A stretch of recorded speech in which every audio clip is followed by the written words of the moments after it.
Global warming threatens our civilization. It's fed by excess emissions of carbon dioxide.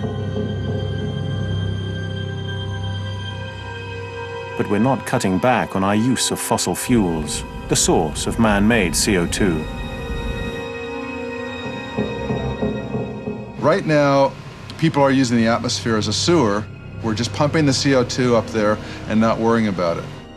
We're ignorant of the effects, to a great extent, of the climate change that we've unleashed. We have to solve this problem in the next 50 years. We don't have hundreds of years. We're pumping almost 30 billion tons of carbon dioxide into the atmosphere every year. If we don't stop, we face a reckoning. Many scientists now believe that around the year 2050, we'll reach a point of no return. A time when global warming will turn nature against us. Natural systems will begin to feed and accelerate the warming. Plants provide just one example.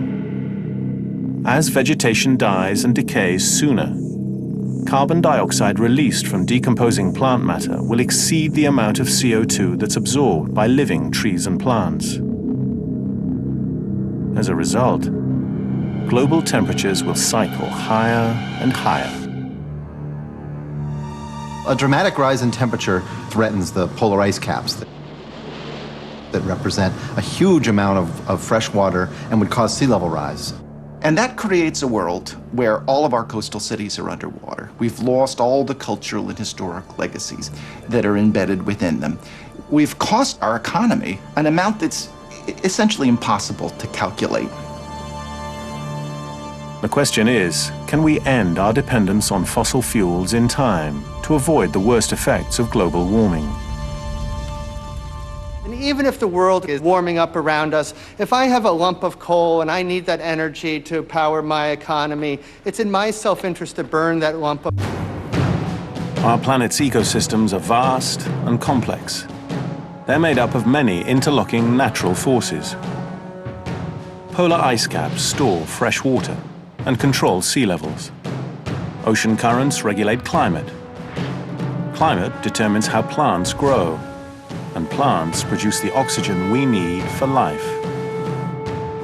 The energy that drives these systems comes from the sun.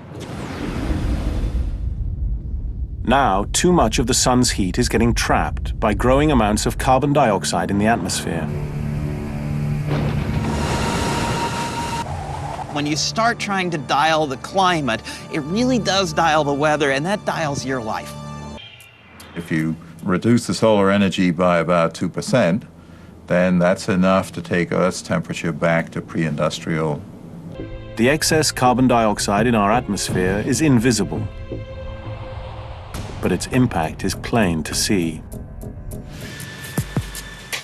That's why we need forests more than ever, to help absorb the carbon dioxide that causes global warming. It's an effort to harness the power of plant life to rebalance our... We've got nowhere else to go.